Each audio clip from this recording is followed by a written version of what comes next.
Hello, welcome back. This is a long turn, and unfortunately I don't have much time. I'm having to take my turn now because I don't have any other time to do it, so I kind of rushed through this. But anyway, research and alteration was completed. So, no it wasn't, research and thaumaturgy was completed. So that gives us Soul Slay, which we can use with Mind Hunt. And a bunch of other cool spells, but I guess I'll go over them if I ever use them. I put my points into Alteration for now. I want to get at least to 4 for Body Ethereal, so I can cast that on my elephants. It's always fun. Or so I'm told. And I might stick with Alteration for a bit, I don't know. I'd like to switch to Construction at some point to start making boosters. Maybe we'll hit Alt 4 and then switch to Construction. Might be a plan. We could smart cast Mind Hunt. The mental attack on Zwago was successful. Zwago was killed by the attack. Great. Don't know who that was, but we killed someone. Next, a Dire Portent. Gather around the good stuff. Firstborn of Think Outside the Bun has awakened the once famous Admiral Torgan, who won countless battles for the old Pantocrator. This is... I can't remember what this spell's called. It's like Ghost Boat... Ghost Ship Armada. This is a bad spell. People don't usually cast it. I assume it's been cast as a goof. Basically, coastal provinces get attacked by Admiral Torgan now and his ghost army. Yeah. Interesting spell. We might see it, because we do have a few coastal provinces. I mean, I guess this counts as coastal, right? See. Yeah, there's no difference in status between these province and this province. So, some of these provinces might get attacked by Admiral Torgan. Which would be annoying. But, maybe I shouldn't have this Black Rose Sorceress sat here, with that in mind.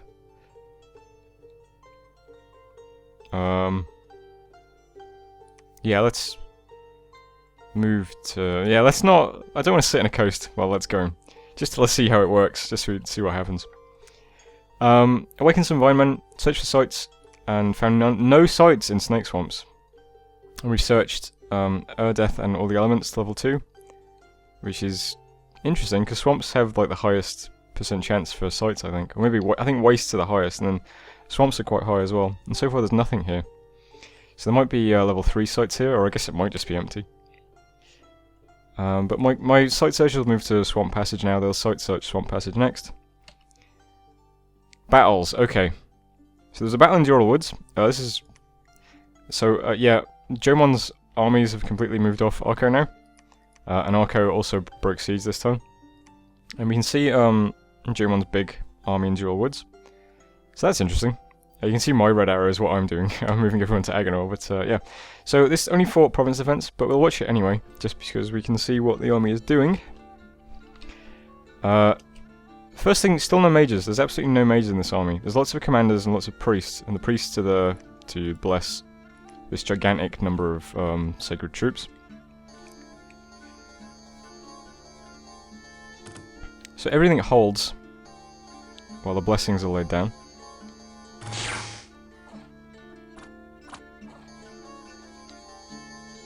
And then they attack. So we can safely Mind Hunt this army with pretty much impunity. Notable is that there are only... It's down to 20 flying units. So fighting without a storm might be okay. I mean, it's still 20 flying units that can just jump straight onto my archers or onto my mages if I'm unlucky, but... It's worth mentioning that because, yeah, only 20 flying units now. But still 111 Yamabushis who are also sacred. And, no real archers either. 12 samurai archers, and that's it. None of these other guys have any kind of ranged weapon at all. Except the Tengu, of course, who throw lightning. Battle in Forest of Springs, that's over here. This is, remember the Earthquake Mystic? So you can see how the Vinemen was set up, and there's some Vinemen down here as well. So, I wasn't sure if I'd be able to cast Earthquake or not. Look at all these monkeys. But we cast Summon Earth Power. And then we cast the other thing, whatever it's called.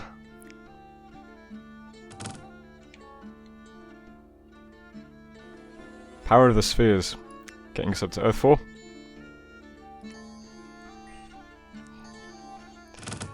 Isn't this tense? He gets hit by an arrow, but survives. Survives the one more turn required to cast the Earthquake. Haha!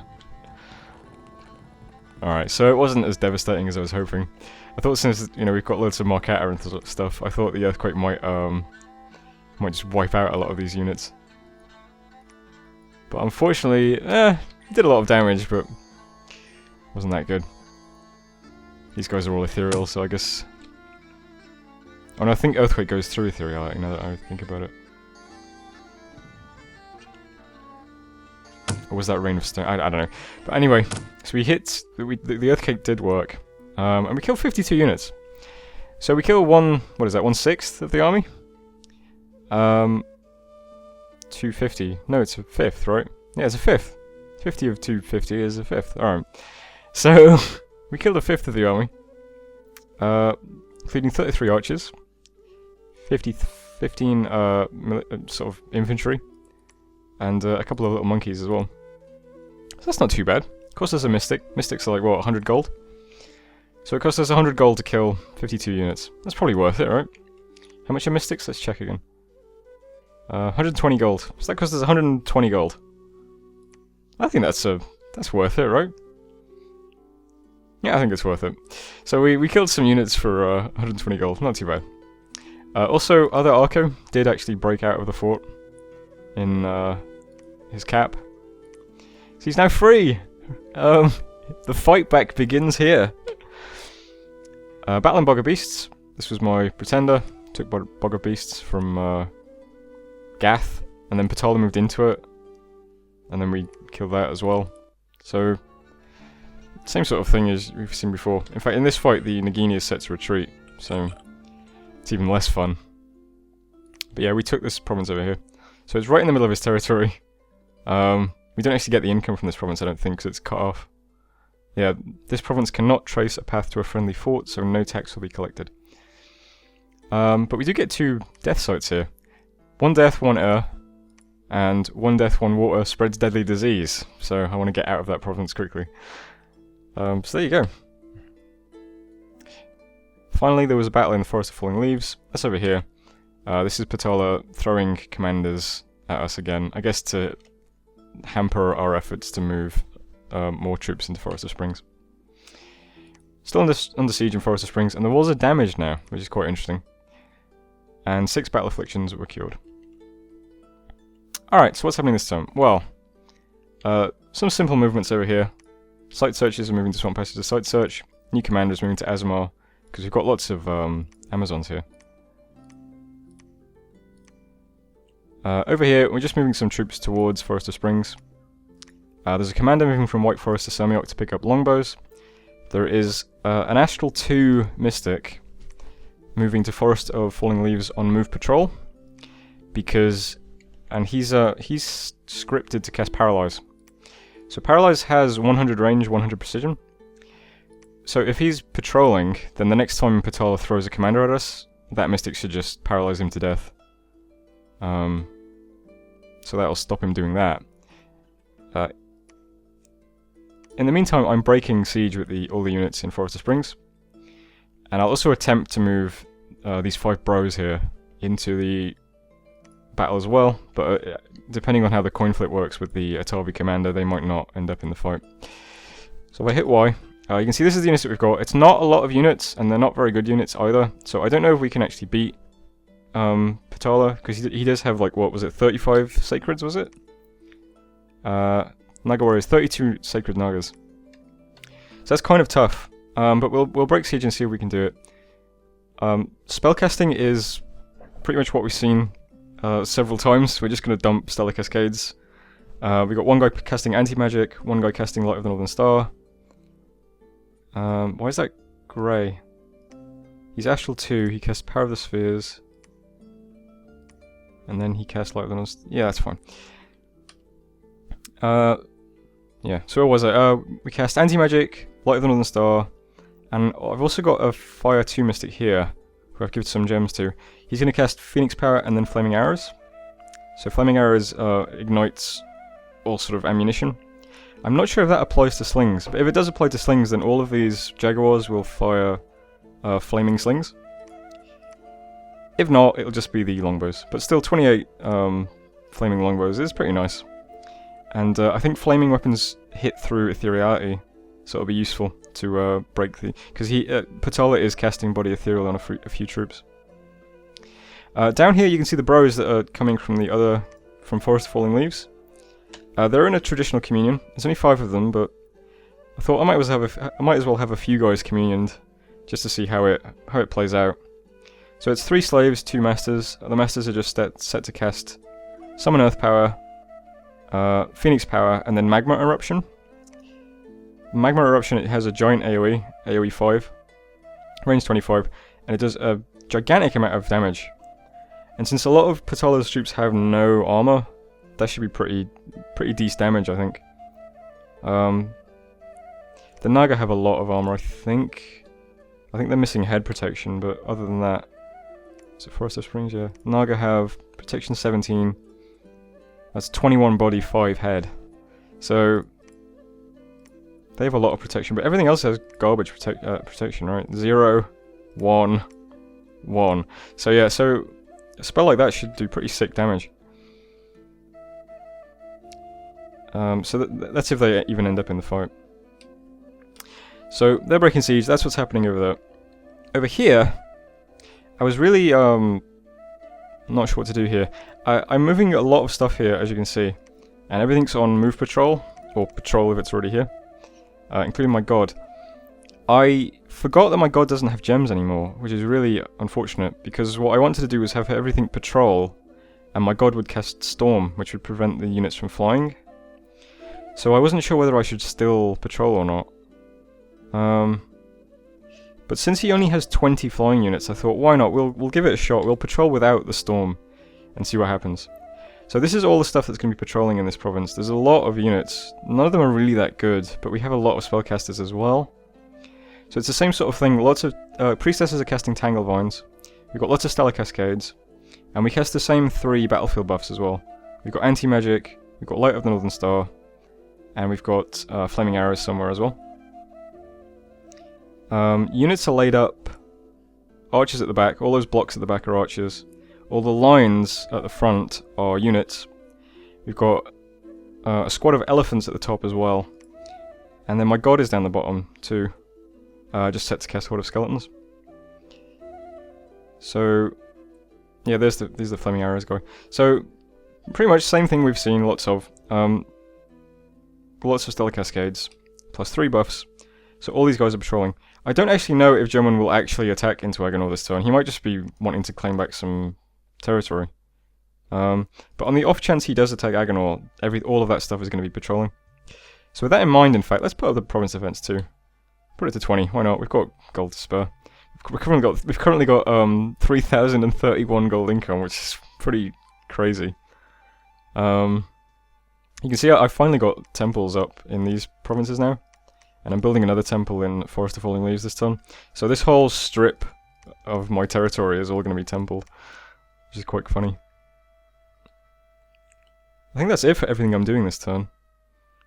I'm definitely casting Minehunter, won't I? Yeah, Minehunter, Dual Woods, which is this province.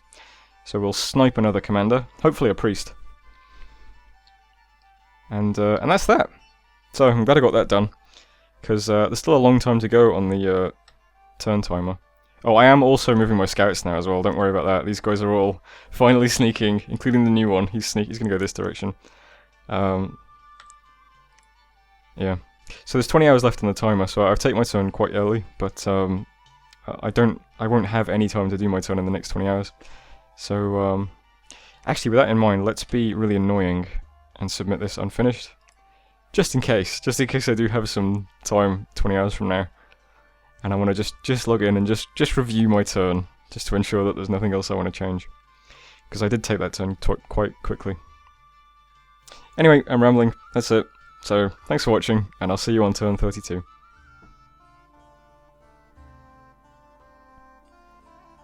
Hello, welcome back. This is a hell of a turn. Okay, research and alteration was completed.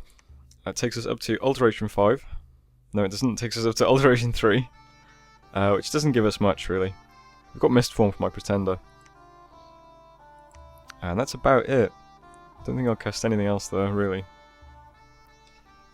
I'm going to go to alteration 4 for body ethereal. And after that, I'm going to put some points into construction for a bit.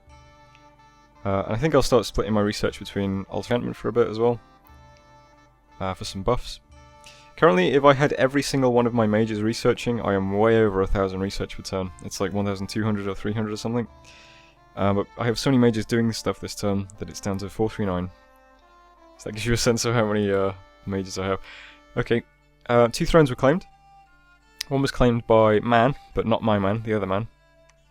Claimed the throne of And Pythium claimed yet another throne. The throne of the sun. So let's look at the thrones. Where's that? Not there.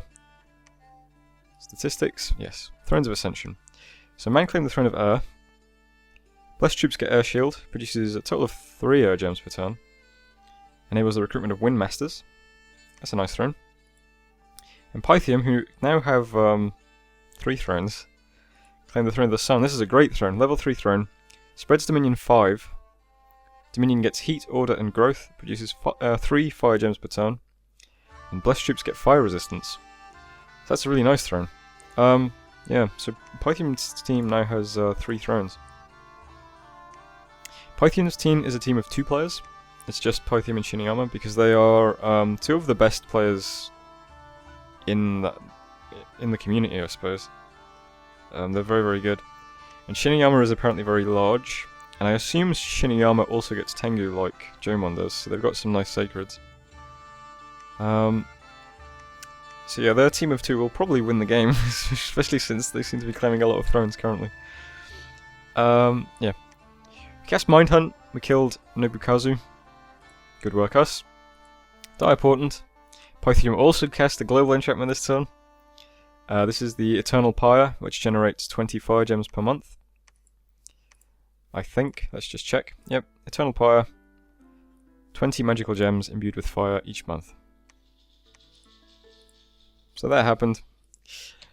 Suddenly an arrow appeared out of the sky and struck Bland Amazement, which is my god. But my god is fine. He didn't get afflicted or anything. Or perhaps he did and it was healed, I don't know. But currently he has 206 hit points, so I can't imagine that a Seeking Arrow did much to him. And Travis did not find any blood slaves. That's a shame. Maybe we need to forge one of those dowsing rods first before we do it. I don't know. Battles! Battle in Forest of Springs. So Patala attacked into us while we were patrolling. I win the Arrow Awards for mage placement, as you can see. I lose quite a few mages just to random arrows. Interesting thing about this is that Patala has no Naga in this battle at all. So I didn't have to worry about Stellar Cascades because none of the troops in this battle are blessed. So there's no Blood Vengeance. But even so, we spam Stellar Cascades. It's just as effective on you know, these guys. This guy's at 195 fatigue already. He's not doing anything. And we did a magma eruption there, but it only... Every time it gets cast, it only like sort of clips the squads. You know, it does 31 damage, but it only did 31 damage to one guy, unfortunately. Which is a shame, because it is AoE 5. Other than that, though, apart from losing a couple of mages to arrows, you can see all my astral spells just picking up everything now. Mind Burn and Soul Slay. Other than that, we did quite well. We killed 127 units, including one Guru, who is an Astral 2 mage, which made mind hunting quite difficult. The Nagarishan is only Astral 1, so we could try mind hunting while this guy's here. The higher the Astral level that the mage is, I think if the enemy has an Astral 3 mage, you always get feeble-minded, but anything less than 3, it's just a chance. So we could try mind hunting, but it's only a Nagarishi, I suppose. It cost us 21 units and 3 mystics, unfortunately. So 3 mystics is a 360 gold loss, unfortunately. But how much do Gurus cost? Gurus cost 165. plus 127 units. So that's probably an even trade, all things considered. So that was Forest of Springs, so we held it. Hooray! Also a battle in Farronshire. This is other Arco, breaking out from under Jomon. That's nice. Battle in Bog of Beasts. This was Patala attacking the province that I took sneakily with my pretender the other turn. So we didn't expect to hold that, but it was nice while it lasted. And also a battle in Wellard. So I'll just watch this because this was just Gath attacking into a province that... I only had province defense here. It's the province adjacent to my fort in Agonal. But it's worth checking out because of all the mages here. So we've got these Cohen Gaydals have a chance at Astral, which could make mine difficult, but there's only one guy here who has Astral, and it's only Astral 2. So we could mine hunt these guys. What's interesting is they have a lot of fire gems, these guys. I'm not sure why. They're only fire 2, but they could cast Phoenix Power and become fire 3. But I'm not sure what they'd want to cast with fire gems. Much more scary is this guy, who has Earth 4 currently. That's from Summon Earth Power there. He's Earth 3 natively, I think. Or has he cast it yet? Yeah, he's cast it. So he's natively Earth 2 with boots for a buff to Earth 3, and then he casts Summon Earth Power and gets to Earth 4, and then he's got a lot of Earth Gems. So this guy could Earthquake. An Earthquake is quite a powerful spell. It will probably kill a lot of my Mystics. My Mystics are quite weak. And it might leave a lot of his troops unscathed. I'm not sure. I'm not sure if he would be willing to cast it while all of his Zealots are in the battle. But he could leave that mage somewhere as a trap, I suppose. Or he might just cast it in a battle, I don't know. His Giants would be fine. But it's worth showing off that he has a lot of mages with a lot of gems. He's currently scripted to just cast Legions of Steel on turn 4 and 5. Or at least I assume it's explicitly scripted. Because surely that guy would cast something more interesting if he was just on, do anything. So that was Wellard. 127 units. Also a battle in Scyther. My ally man is taking back some provinces from Gath, finally. So that's, remember these provinces were Gath. So we took one back. Okay, unexpected event. Misfortune +3 in Assandius. Where's Assandius? I don't care. Although, what's it currently on? It's currently on Misfortune 3, and it's Province Defense 4. Well, I can't buy anymore anyway, so whatever. Worldwide event, the Necromancer is defeated. His shadow is lifted from the surrounding land. I don't know what that's about. I can't remember. Killed 2 scouts in Agonal. Because I had all of this patrolling. You remember my entire giant army? And we killed 12 afflictions. Alright, so what's happening? Well, lots of movements. I'm moving the 40 Amazons from this province up towards Swamp Passage, and the 23 Phalangites here should be moving to Swamp Passage. Why aren't they? Now they are. Okay. Oh, that's right. I was gonna leave them here for one turn and do some more recruitment, but since I had to reduce recruitment for the gold, so there's no point waiting around. So let's head to Swamp Passage now. So we're moving about 60 troops to Swamp Passage to help defend it, depending on what Gath does. Over here, I'm just moving everything in these forts over towards Forest of Springs. I still want to be able to defend Forest of Springs. I also want to start moving out and attacking Patala at some point. I noticed that because I've got a scout in the first forest, we can see that he's been summoning Gandharvas in this province. Gandharvas are sacred summons. They are magic beings. They're quite well armoured, and they're quite well armed. They're really powerful sacreds. I think they have ore as well. I'm not sure. I might be thinking of something else. Either way, these are sacred summons. So we can assume he's going to throw these either at us or at man at some point. So I want to make sure that I've got plenty of troops and mages in Forest of Springs to defend. So yeah, everything is moving there. All these priestesses, the priest, the mystics, the Black Rose sorcerers moving on. All the mystics in Sermiok. The archers that I've got so far. There's quite a lot of longbows here actually. They're all moving up to Forest of Springs. And in White Forest we'll start moving the Black Rose sorceresses as we get them. Might stick another one in Silvermark to blood hunt it, maybe. But yeah, we'll move as much stuff as we can to Forest of Springs to help defend. You can see in Cerulean Sea here, this is where his Naga warriors were. Apparently he moved his Naga warriors off the siege in order to take the Sea province, which was a bit cocky, I think. Although to be fair, there's nothing I can do about this. I can't really get them out. I could recruit some Ichthyeids, but I don't think they'll have much chance. But yeah, so I'm just moving troops to Forest of Springs. One thing I can do about this, however, is mine hunt him. So that's what that's what Wicked Smart is doing this turn. She's mine hunting Cerulean Sea. So what's interesting about that, of course, is I'm pretty sure this was Amber Clan, right? So if I kill, if there's only one commander in this province, and I kill it with Mind Hunt, he can only recruit Amber Clan here, who are amphibious. No, they're not. I mean, they're aquatic. They're not amphibious. They're aquatic. So that might be able to lead his troops, but it wouldn't be able to lead them onto land, which would be really useful, because if he's got Naga in this little lake, he can attack these coastal provinces, which I don't want him to do.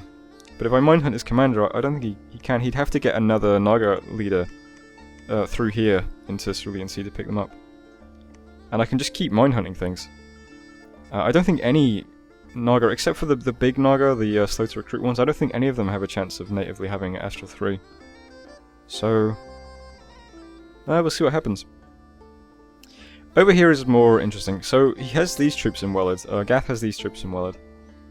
127 units, quite a few of which are sacred. The Geebles are sacred, and the Zealots are sacred. So that's 100 sacred. So I decided the best thing to do is, first of all, I'll throw one commander into Wellard, just in case he moves towards Aganor, to try and coin flip him and keep him there. But I think what he might do, I think he might attack Farah, because if he takes Farah, that cuts off these two provinces as well. So that's like a, what is that? Like 300 gold swing? Well, 300 gold loss for me if he takes Farah. So that would be a really tempting target. But he might also attack Dead Forest, so that he's got a route into my homeland. So I decided to split my army up and defend both of these provinces. So you can see this province has these sort of crappy melee troops and a lot of archers and some elephants. It's got about 15 Stellar Cascaders, and it has someone to cast Light of the Northern Star, someone to cast Anti-Magic, and somebody to cast Flaming Arrows as well, somewhere. Where's that? Right at the stop. Flaming Arrows. So Smoker, my sight-searching mage, has to come here and cast it, unfortunately. Similarly, in Farah, same sort of story. This has the good troops and the good archers. This has all longbows and all phalangoites, but that's all it has. It doesn't have much else. So it's just 40 melee troops and 75 archers. But similarly, it has Light of the Northern Star, Anti-Magic, and Flaming Arrows. My god is also present in this battle to cast some skeletons.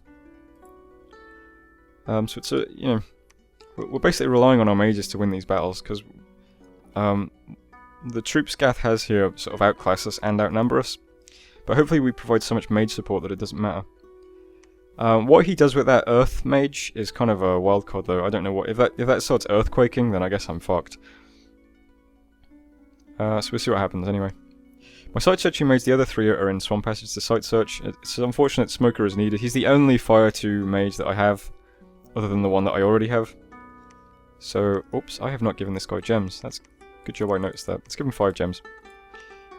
I gave him gems. Let's not give him gems. Let's give him 5 gems. We need to alchemize some. Okay. So Smoker can have some fire gems so that he can actually cast Flaming Arrows. Let's hit Y. Let's check him out. Phoenix Power, Flaming Arrows. Yep. He's got his gems. Okay. You can see the 4 scouts here are finally sneaking on. Where's this guy sneaking to? Same place, they just split up. Okay. So yeah, so defending Farah, defending Dead Forest, and moving troops to Forest of Springs is pretty much what I'm doing. I would like to fight Jomon. However, if Gath attacks one of these provinces and loses horribly, like if Gath loses all his troops, I think I really should just march to Gath's cap and take it. Because I don't think he could, I don't think he could do anything about it, to be honest. So I might have to say, handle your own shit, other Arco, and just deal with Jomon. I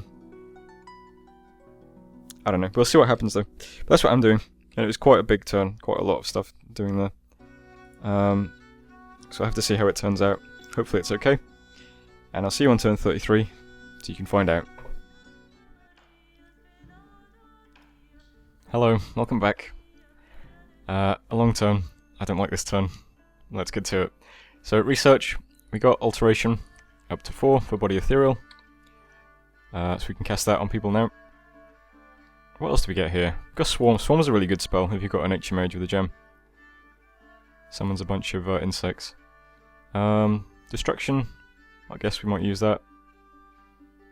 That's about it. Oh, Wind Guide as well. My Pretender can cast that. Putting our points in construction now. We need construction 6, but I'm not sure if we'll go all the way to 6 right now. We might. I don't know. We're currently at level 2, so that lets us forge a couple of things. I'll show that off in a second, though. Somebody claimed the throne, the Crystal Throne. Interestingly, though, we go to statistics. The Crystal Throne is not claimed. So, I'm not sure what happened. It was claimed and then lost immediately. I'm really not sure. We cast Mind Hunt. Interestingly, it worked, but it was resisted. So, it didn't occur to me that there might be a magic resistance roll. Makes sense though. So that's unfortunate. So we cast Mind Hunt, hit, did nothing though. So we can try again. We cast Pack of Wolves over here. These are my priestesses are casting Pack of Wolves now. You get a huge number of wolves.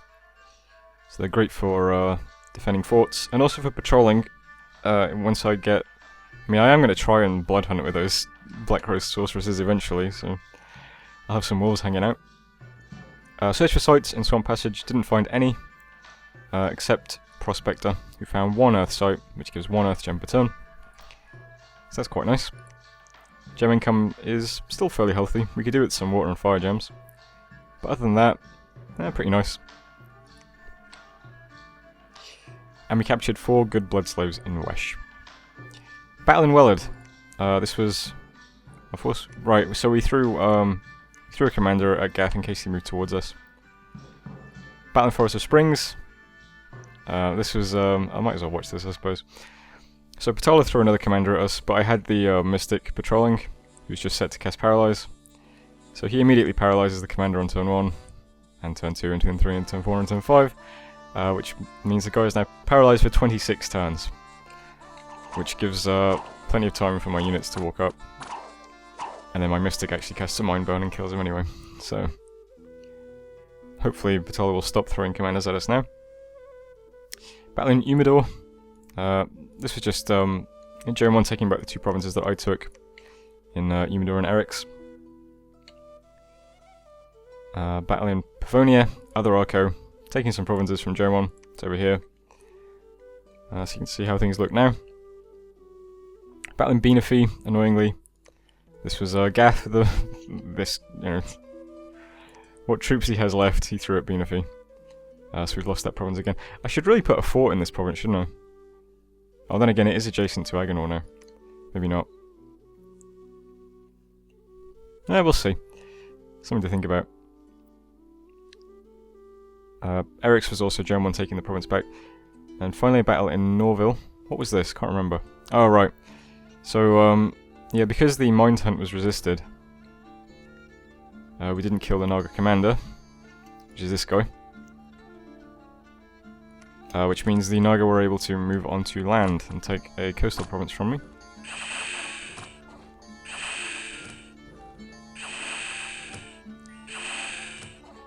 So how much damage did we actually do? This guy got down to 7 health. And that's about it. Oh, this goes down to 9. Yeah. So we killed 1 Naga warrior, but we lost Norville, which is this coastal province. Unexpected event in White Forest. The lair of a hideous troll has been found, yet again. We've got 73 gold, 3 fire gems, 3 air, 3 water, 5 earth, 3 astral, 3 death, 4 nature, and 3 blood slaves. And some chi shoes. But the troll itself, as always, escaped. And 9 afflictions were cured. So, we've now got 2 items that give you an additional attack. We've got the Horned Helmet, which lets you do a headbutt in battle. And we've got the chi shoes that allow you to kick in battle. So, yeah, there you go. That's it for messages. Okay. So what's happening this turn? Well, over here, Gath did not attack us at all. He didn't move to any of these provinces. He just pulled right the way back to his cap. So that's annoying. So what I've decided to do here, we can also see Patala is in this lake as well with more Naga warriors. So he could attack Wellard or Dead Forest, or I guess he could attack into the Lyrian Swamps if he really wanted to. So with that in mind, I'm using this stack to take Wellard back. I'm leaving this stack in Dead Forest to defend it, and that will be that. From now on, I'm going to hold Wellard, and I'm going to keep a scout in this province. And then if I see Gath roll troops out to Vongar, I'll move all my troops to Wellard preemptively as a defensive move, and then hopefully he moves into Wellard and loses all his units, and then we can attack Gath. Until that happens though, after this next turn, I'm probably just going to move all of these units back to Agenor to research, because when all of these mages are researching, my research is like way over 1,000 points per turn, so we might as well do some research. Because Jomon's army has moved away from anywhere I can see, which means I assume he's in this province now. I don't know why, but Jomon's huge army stack is now in Miskia. Maybe he didn't want to get mind hunted anymore, I don't know. Might be waiting until he's got an astral mage in the province. Either way, I don't want to roll my units into Jomon while Gath is just here with a big stack. I don't want to roll my units towards Gath while Jomon is here with a big stack, so I'm kind of just in limbo until somebody attacks into me and I beat them. So that's what's happening over here. Oh yeah, I said I'd mention forging as well, so I've got two things being forged this turn. One guy's forging Fire in a Jar. So from now on, I'll be able to give this to my Fire 2 mages, and they will always have a Fire Gem to cast Flaming Arrows, instead of having to carry gems around with them, because this item will give them a temporary Fire Gem in combat. So I'm forging one of them. I'll forge a couple of those. And back home I'm also forging a Clam of Pearls, which is a similar sort of thing, but for pearls, it gives you 2 temporary pearls. So that'll be useful for my mages who are casting Light of the Northern Star, and anti-magic and things like that. So they're being forged this turn. Other movements. So we've got Patala on our coast here. I'd like to defend against that. He might attack into my forts. I always overlook that, but I don't know why he'd attack into the forts here. I assume he's going to either attack Wesh or Snake Swamps, so I'm defending Wesh and Snake Swamps. Since Gath has troops here, he could move these into Wesh. So I assume Gath will attack Wesh and Patala would attack Snake Swamps. But Patala might not do that. Patala might do something really random and attack a fort, or just move back into the lake. Who knows? Either way, I'm defending Snake Swamps with some Crystal Sorceresses, 40 Archers, and 23 Phalangoites. Set up like this. If I remember rightly, Naga Warriors' Fangs... No. Yes? No, okay, they don't have any magic weapon. Okay, technically Hypnotize is magical, but it doesn't look like anything else is magic. Oh, Venomous Fangs does magic damage, but I don't think that counts for a chance to hit, does it? So I don't think these guys will be able to hit Phantasmal Warriors very easily. 11 attack, yeah. Probably not. So that should defend quite well against Nagas, I think. And Naga take a lot of damage from archers as well, because I've got no helmet and a tiny shield. And in Wesh I'm defending with just my Pretender, and the Black Rose Sorceress, since she's here, she can help out. So he's just going to spam Sword of Skeletons. I think that should kill pretty much anything that these guys can throw at me. But we'll see. Once my Pretender goes off script as well, he can drop lightning bolts and stuff like that, which should clean up pretty much anything. So I'm defending Wesh, defending Snake Swamps, defending Dead Forest, attacking Wellard. They're the sort of main movements. Everything else is like Site Searchers or Commanders or whatever, just moving around. There's 2 Priestesses here moving to Arco. Mind Hunt is being cast at Norville, to hopefully stop this in its tracks. And that's it for sort of aggressive movements, or I guess really the defensive movements, but they're the only things that might result in actual combat next time. Over here, just moving the last of the troops to Forest of Springs. I cannot see the Gandharvas anymore. So we can assume that he's moved that out to a province I don't have scouts in, which would be Patala. So we can assume there's like 100 Gandharvas in Patala right now. They will probably move to Curtain Wall next turn to meet up with the Atavi, and then I guess they'll attack us. But we'll be prepared. We've got a lot of junk here. Plus all of this in the garrison. So we'll put up a fight. Stellar Cascades is good against pretty much anything, you know. We'll have to see how it goes. And one other thing to mention, I suppose I might as well, is that if you've noticed in the videos so far, a lot of my troops in this province are cursed. And everything that's in this... the first guy I click is cursed. And that's true for... well, these guys just got recruited, so... anything that's been in this province for a while... I'll check the commanders. Like the commanders, this guy's cursed.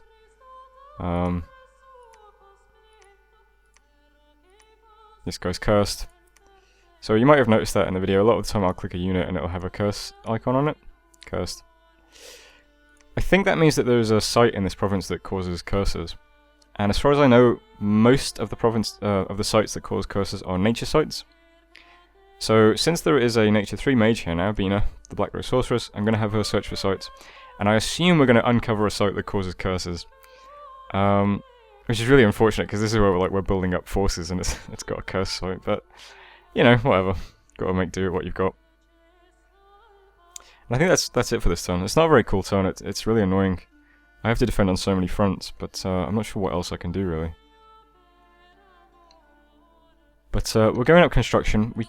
There's a astral booster at construction 4 and one at construction 6, and then there's also some penetration items at 4 and 6, I think. So we'll start forging those, give them to our Sibyls, and we can get a nice little group of Sibyls all casting Minehunt each turn, and that will make it much, much easier to defend. But it is going to require a significant investment of research and then resources for actually forging. But that's the plan anyway. Once we've got lots of Minehunters, Minehunting becomes much easier to defend, and then I guess we still have to wait till we knock out an army though before we can move against somebody, I think. Man might actually start doing something now. He's got these stealth monkey armies just annoying him, but maybe he can do something. And that's the turn.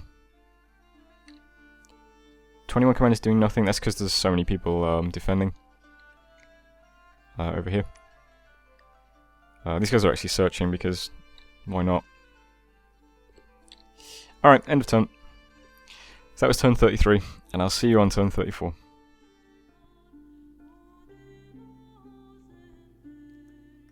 Hello, welcome back. Another very long turn. Let's get to it. Research and construction was completed.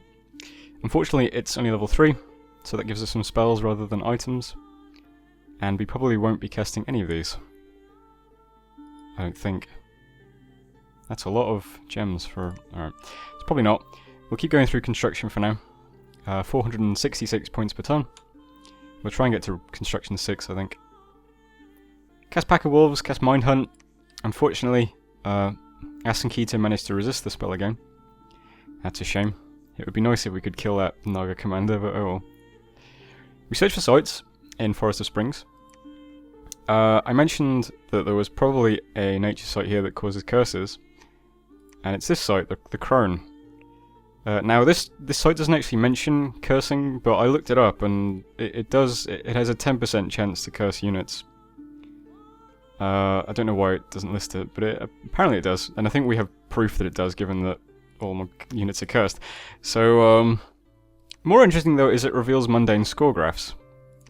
So we can take a look at the graphs now for everybody. We see the first three. We see provinces, forts, and income. We do not see gem income, research, dominion, or army size. Oh, we do see army size. Okay. Oh, one thing to mention as well before we get to that. Because of how annoying it was that Jomon and Shinuyama have exactly the same banner, a mod was made very quickly to give Shinuyama a different banner. So Shinuyama is now this grey on green banner. So that is now Shinu. So there is now a distinction between Shinu and Jomon, saving much confusion. So graphs, let's take a look. Provinces. Shinuyama is by far the largest. That's Shinuyama, the grey line at the top. Interestingly, I am fairly high as well. Not sure who that is competing with me. Let's see. It's not Nazca, who is very low. Bandar, nope. Patala? It's Patala. So Patala is actually the second largest player in the game. And after Shinuyama, in terms of provinces. And I'm sort of competing for second or third. I keep losing provinces, unfortunately, though. Let's see Gath. How big is Gath? Gath is quite small, it looks like. And Jomon... Oh, Jomon is also quite large. My allies. Where are my allies? My allies are middle-aged man. Who is... That's not that one. It's that one, right? Yeah. Very low. And Arcoscephale, also very low. So my teammates are not doing very well. Forts. It's shocking to me that I'm not first on forts. Who is dark blue, I wonder? Ulm? No. Bogarus. Oh. Okay, so Bogarus is first on forts. Income. I'm first on income. Just about. Shinuyama, me and Shinuyama are about the same, so we can assume Shinuyama has about 3k income, same as me. And we are way ahead of anybody else. You can see my income has, like, dipped significantly in the last few turns there, because I lost quite a few little high-income provinces. Can't see gem income, can't see research, though you can see I've pulled ahead of my allies. Can't see dominion, can see army size. That is man, not my man, that's other man. He has a pretty big army. I'm in second. It's quite surprising, actually. Yeah. So, I mean, the story of this game is this game has been really, really frustrating to play, because for the last 20 turns or so, it's felt like I've been quite powerful. But I can't actually do anything, because I have to fight on 3 fronts, and I can't really do that on my own. Yeah, so it's just an incredibly frustrating game, because I can't really do anything except defend. And having the largest army in the game doesn't really mean much when my forces are constantly split in half. Here's Jomon's army. I have to defend against that, and I have to defend against this. And I have to defend against this. Plus, Patala's god is in this province as well. Anyway, that's quite interesting that we've got graphs now. I might try to do graphs at the end of every video. That was the only site we found. Found 3 blood slaves as well. Battles, okay. So, Shinuyama now has a banner, but I guess other Arco thought that he was invading Jomon's provinces, but he wasn't. He took a province from Shinu over here. For us, we had Battle in Snake Swamps. I can't remember where these are. We were defending a lot. I'll just watch them and we can find out. Alright, so this is Patala's Nagas attacking into me. Now, I didn't think that Naga would be very good at... Wow, that guy is afflicted. I didn't think Naga would be very good at killing Phantasmal Warriors because none of their weapons are magic. Venomous Fangs do magic damage.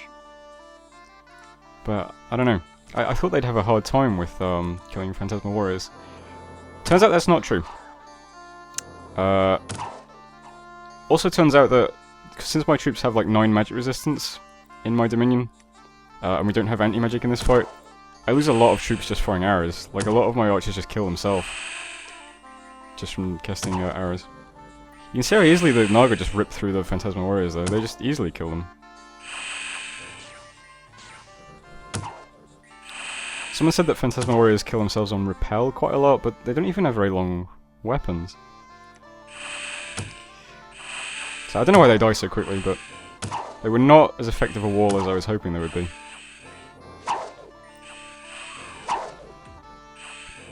Either way, we do kill them eventually. It's just we sustained more losses than I would have liked. So we killed all of the Naga warriors. The commander escaped, but we lost 9 Amazons and 15 Phalangoites, unfortunately. So that was Snake Swamps. That was here. These arrows are a clusterfuck, as you can see. Dead Forest was next. This was I kept half my army here, assuming that Patala would attack with the Naga that were in the water, and he did so. So we got to defend against these guys with our whole army this time. And we cast all of the good buffs, so these guys don't last very long. As you can see, that's what happens when you've got 159 fatigue and you get hit by 50 longbows with flaming arrows. You die immediately. elephants even join in. That guy actually dies from stellar cascades, I think. I didn't even know that would happen. That's quite amusing. So that was much better. It just goes to show you what some spells can do. We lost one longbow. So that was over here, Dead Forest. You remember? I was just waiting there, and I got attacked from the sea of what is that? Karassos. Next was Wesh. Was this the... No, this was a handful of Gath troops just attacking into me. They hit my Pretender and the Black Rose Sorceress. I guess this isn't really an interesting fight. All that happens is my Pretender spams skeletons, and the mages banish every turn until eventually they can't be bothered doing it anymore, and they rout. It's not a very interesting fight. So I'll stop there, actually. So that was Wesh. Most of the stuff escaped, but it was an easy defense. That was here. Finally, there was a battle in Wellard. Now this was an interesting battle, because remember last turn when I pointed out that this guy had all those earth gems and all those boosters, and he could probably cast Earthquake. Remember when I said that? I said, oh, I better be careful about him laying an Earthquake trap. Yeah. Let's just look at my troop, shall we? There's Earthquake. We lost our Sybil in this battle, unfortunately, and quite a lot of troops. That was a really rough Earthquake. I'm not sure what buffs I have that protect against that.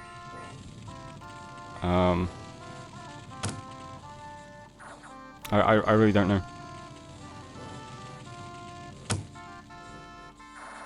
Rest of this fight also goes quite poorly, unfortunately. Because when the Sybil died, we lost Light of the Northern Star, which means we don't have Astral 2 on all our mages, which means we can't cast Stellar Cascades. Which isn't very good. So that goes incredibly poorly. So we lost a lot of stuff. We lost a lot of mages, including the Crystal Sork. Including the Sybil, I mean. 20 longbows. Not very good at all. Only saving grace here is that my commander did actually manage to pick up the crystal shield that the Sybil dropped. I'm not sure if that always happens. If you win, you always get your magic items back, but I don't think it does. So we're lucky that we retain that magic item, I think. In terms of Gath's losses, he lost 7 Gibors, and I was looking at these guys, they actually cost 75 gold each.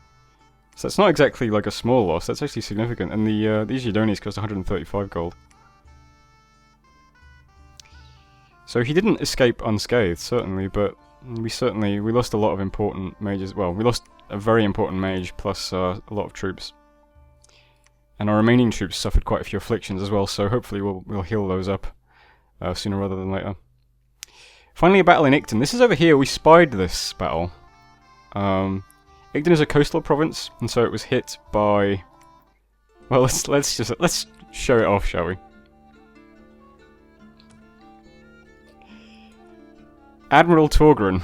This is the ghost ship armada that Shinuyama cast, or I think Pythium cast it. Actually, I'm not sure. One of them cast it. But basically, coastal provinces get attacked by this. About 200 damned buccaneers. Yeah. And they basically they attack the province, pillage it, and then leave it neutral, from what I can tell. So that's, yeah, Ghost Ship Armada. Did I miss... Oh, I missed the Diportent.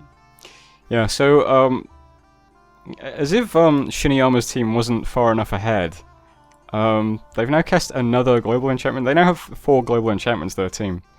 They have Mother Oak, which generates nature gems, Ghost Ship Armada, which you've just seen, which is kind of a goofy spell, Eternal Pyre generating fire gems, and now Earthblood Deepwell, which also generates earth gems. So, in addition to Shinuyama being the largest player in the game, their team also has 4 globals up. So their team is massively ahead, and everyone else is kind of eating their dust. 9 afflictions cured, and one of our Crystal Sorks died from a disease, which she sustained because she took earthquake damage, I guess. A lot of my dudes are afflicted now, as you can see. This mage is diseased and has 1 hit point, so she will die next turn as well. I hope none of my important mages are... no, I don't think so. Okay, so what's happening this turn? Well, I can see that Gath has moved his troops to this province. I assume he wants to attack into this province next. He might think, haha, I fell for the earthquake trap, now I will retreat. So let's not do that. Let's put everything into Willard and hope he attacks it and defend.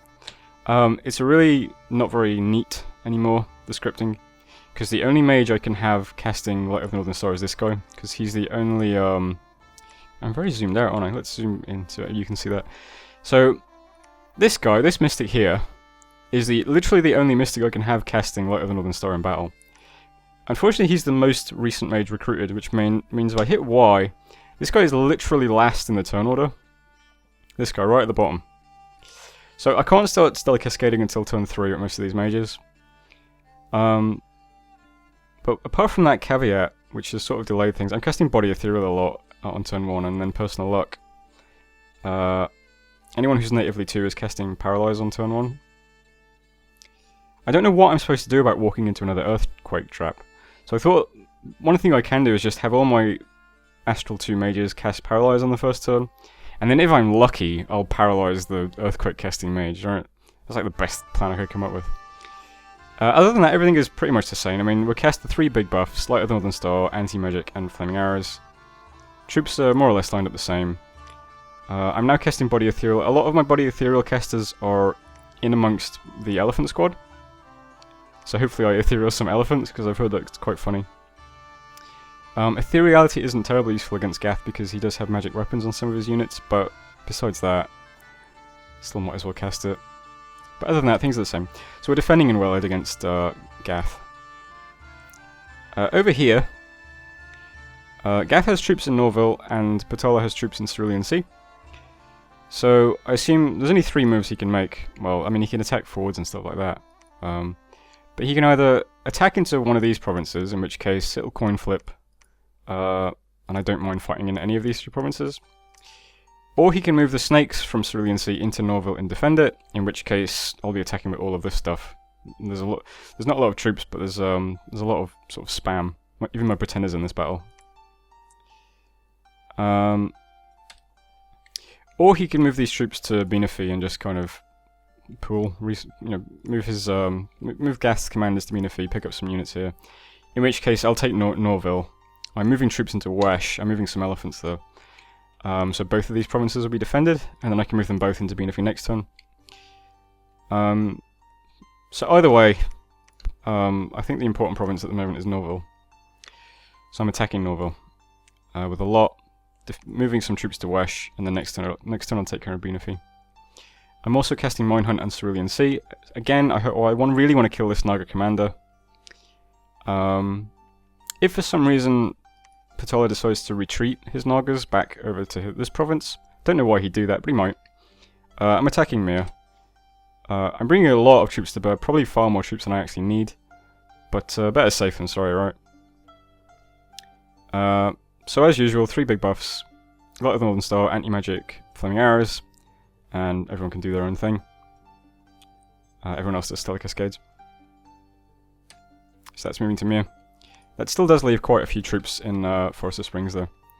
And, whoops, these guys should not be doing that. They should be monthly casting Pack of Wolves. So we have lots of chaff here. Patala's God is in this province. So it was tempting to hit this province just in case he attacks this province with his God. I don't know why he would do that, but there's, a small chance. Man does have a lot of troops in Gentle Woods, so I think it's more likely Patala leaves his God in Curtain Wall to defend against that. We'll have to see.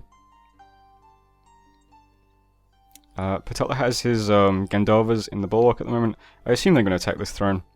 Either way, there's no way they can get to within striking distance of Forest of Springs anytime soon, so... what would be really interesting would be if this army stack is attacking the throne as well, because then that would be a really interesting clash, but unfortunately we don't have a scout over here. But it might happen. I think that's it for movements. Defending Willard, attacking Norville, and attacking Mir is what's the main things that are happening. Can't remember if I'm doing anything else goofy. I mean, over here I'm attacking these two neutral provinces with scouts, because I might as well, right?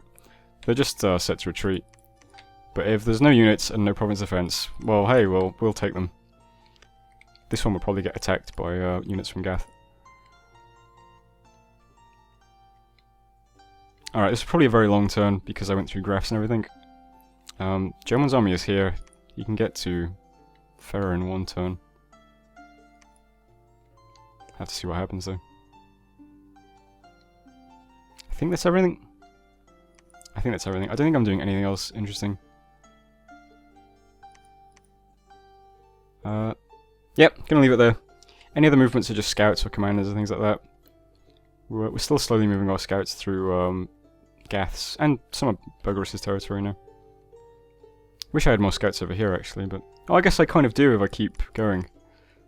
Oh dear, Jomon has an undersea fort, so he can get his cool recruits.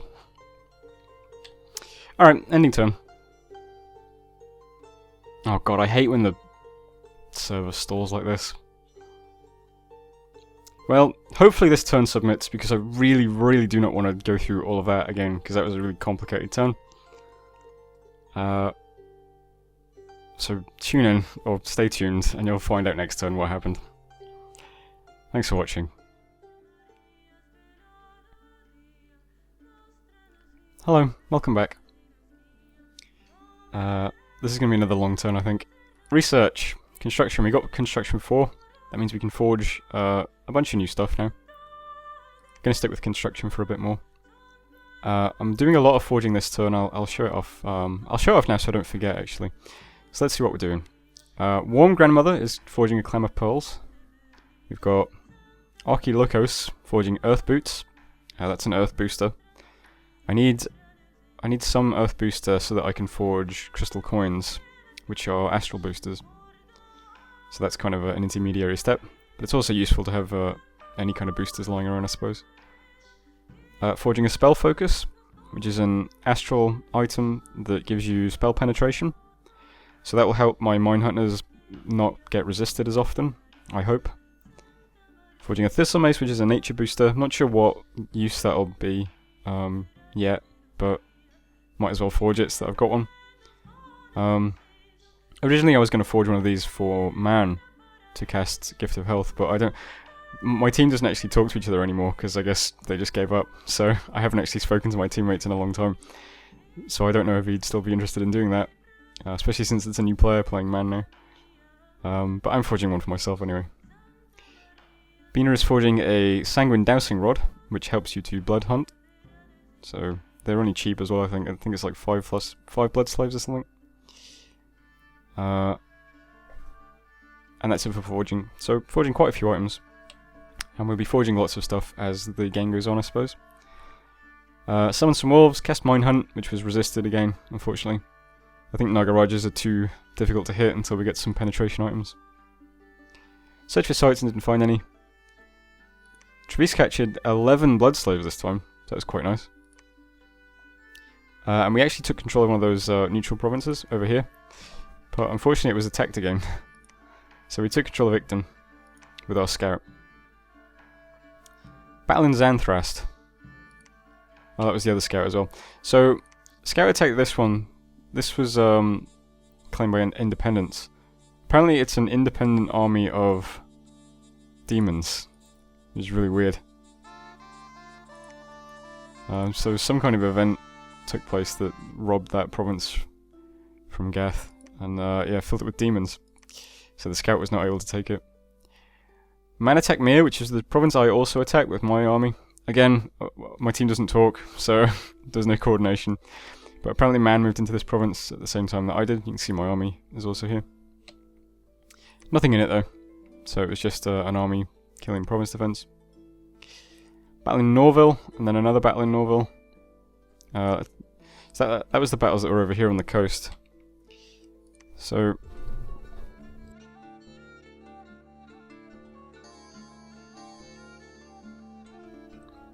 unfortunately, I forgot to give these guys fire gems. So these guys were set up to summon fire elementals, but I didn't give them fire gems. As you can see, we got attacked by quite a lot of junk.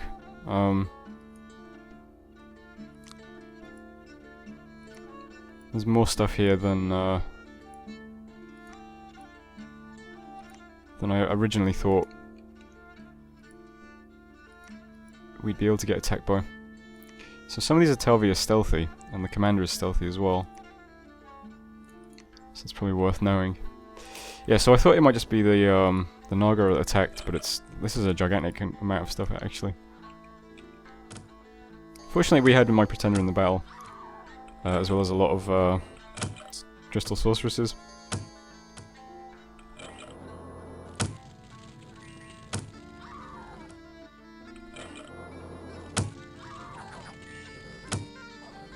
Are these guys blessed? Yes. I think I lose a lot of units hitting the blood bless. Because every time we fire arrows, you can hear the Amazon screaming.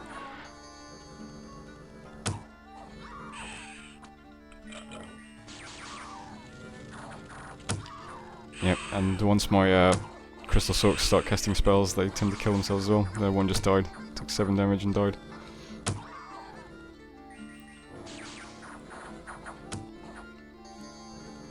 But we eventually summoned quite a lot of chaff, as you can see. There's loads of undead and phantasmal warriors here now.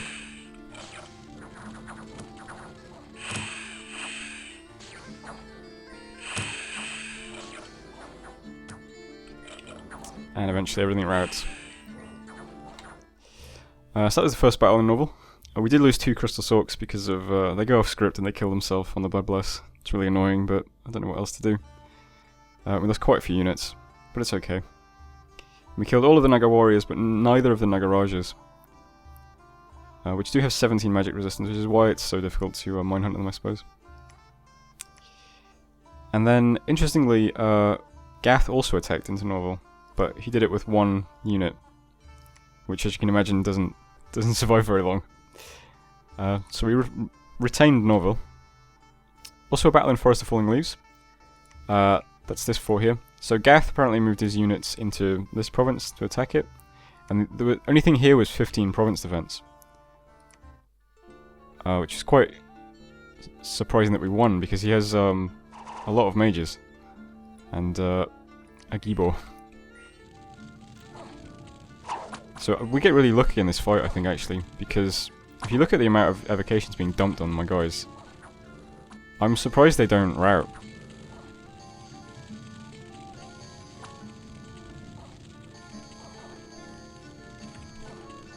Like, we end up with just these 5 Phalangoites, and they managed to drive off the invaders, which is quite nice.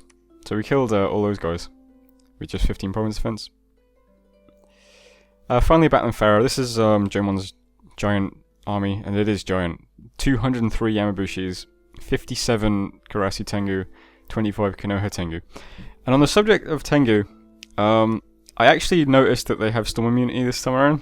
So, a couple of turns ago I was talking about casting a storm to prevent them from flying. Don't worry, I've noticed my error. I cannot do that. They can fly even during storms. It even says it in their description, but who reads those things, right? As you can see, they actually lost 17 Tengu in this fight, even though it's just province defense. Why is that, you might ask? Well, the Tengu like to kill each other. It's worth watching this because you'll notice that, like, I'm not sure how he's scripted, right? He could be on fire rear, but I think he's on fire archers, right? That's what it looks like to me, is that his archers are set to fire archers.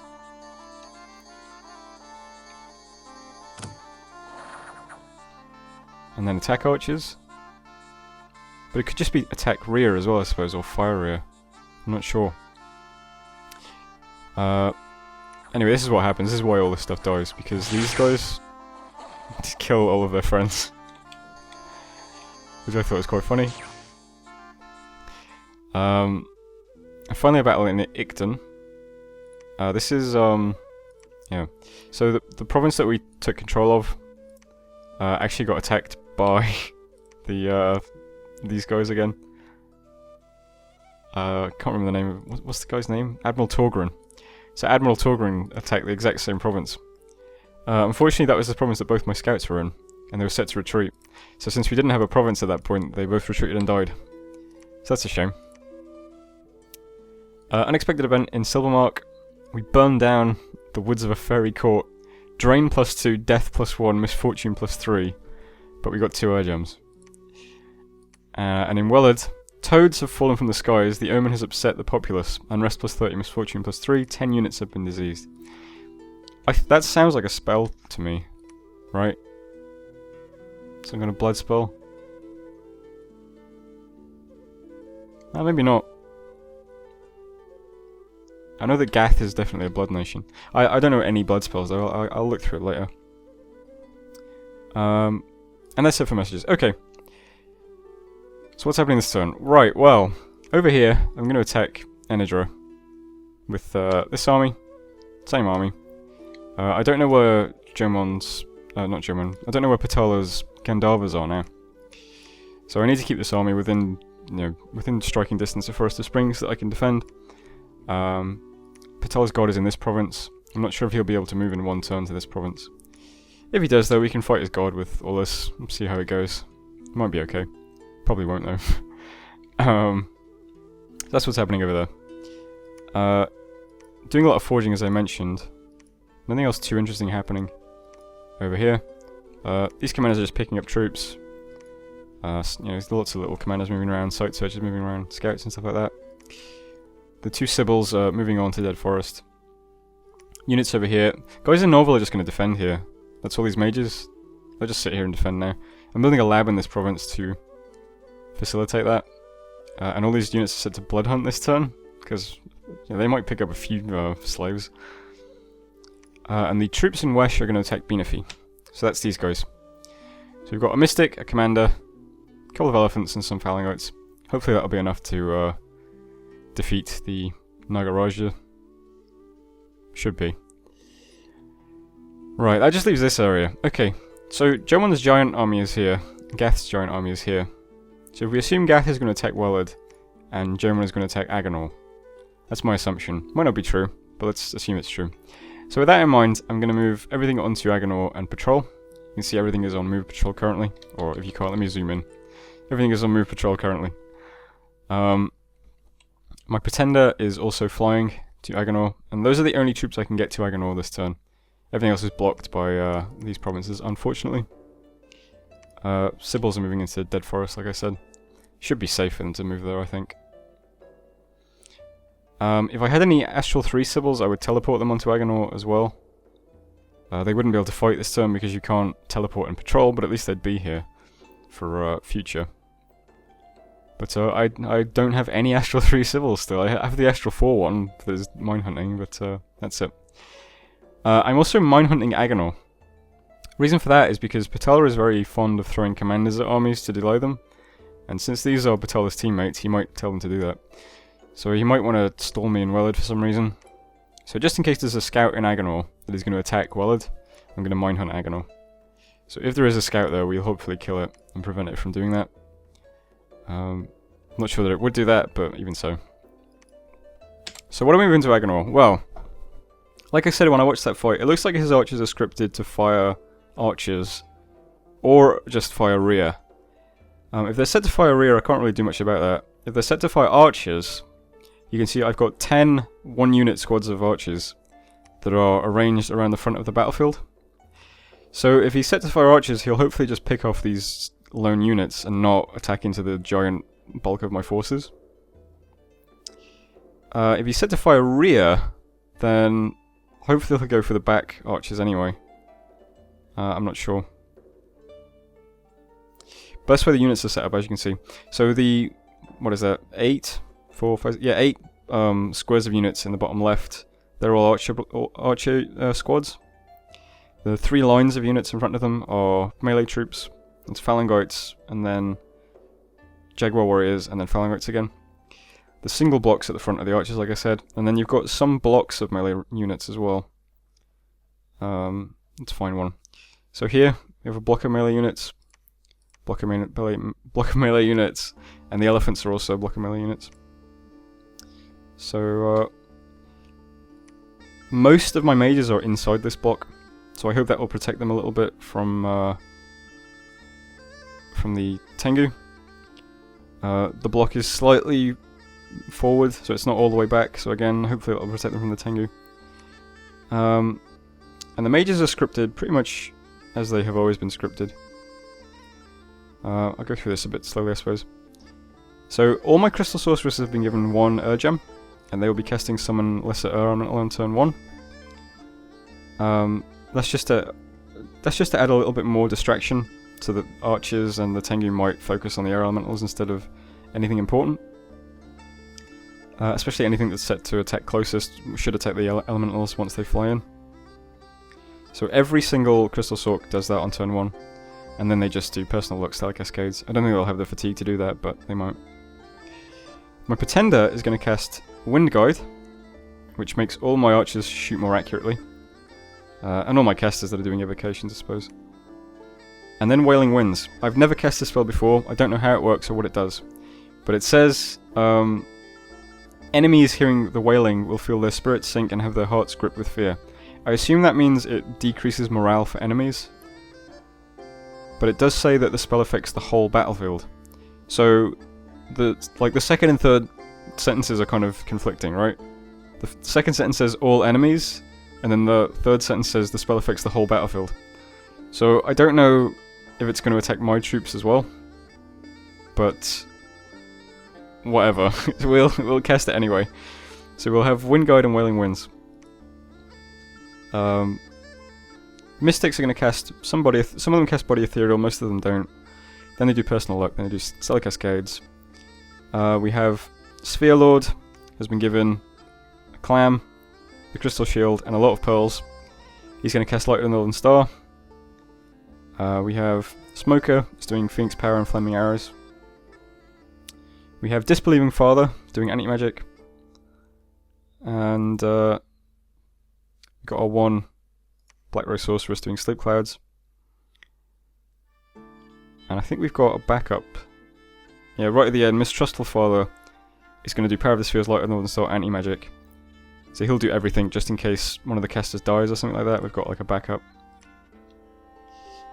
And that's it. So these 8 blocks are all archers. And that's going to fight these guys, probably. If he attacks. I'm not sure we can beat this. Because it's 410 troops, and 300 of them are blessed, and 75 of them are Tengu. So that's going to be a really, really difficult fight. I don't think we can win. But the only thing we have in our favour is that we have a lot of mages, and he has no mages. So I'm hoping that that is what wins it for us. But I don't think we're going to win. That's like my expectation is that if Jomon moves onto Agonor, we're going to patrol, and we're going to do our best to defend, but I think we're going to lose. But we'll see how it goes. And I think that's it for this turn. So this might be the last real turn that we put up any fight, because if I lose this, I lose my whole army, basically. I've got another army over here, of course, but it's going to be too far away to really help if Jomon starts rolling down. I suppose Jomon might just smash my army and then just siege Agonor. So he might be delayed for a few turns getting to my homeland. And that'll give me time to mount another defense, but other than that... but that's not true, because Jomon could siege Agonor, and then while that's happening, Gath could attack. Yeah. But we'll see what happens. That's the defense. That's all I can do, really. Let's just make sure everyone's patrolling. This guy's patrolling, these guys are all move patrolling. And my Pretender is move patrolling, okay. Wellard, let's check. It's easier to see from this view. Wellard, everyone is move patrol, except the 2 scouts, that's correct. Okay, so we'll end the turn there, and I guess we'll see what happens. But yeah, well, that's the end of the video as well, so that's a bit of a cliffhanger, I suppose. So tune in next time, and you can see whether or not I am out of the game. And as always, thanks for watching.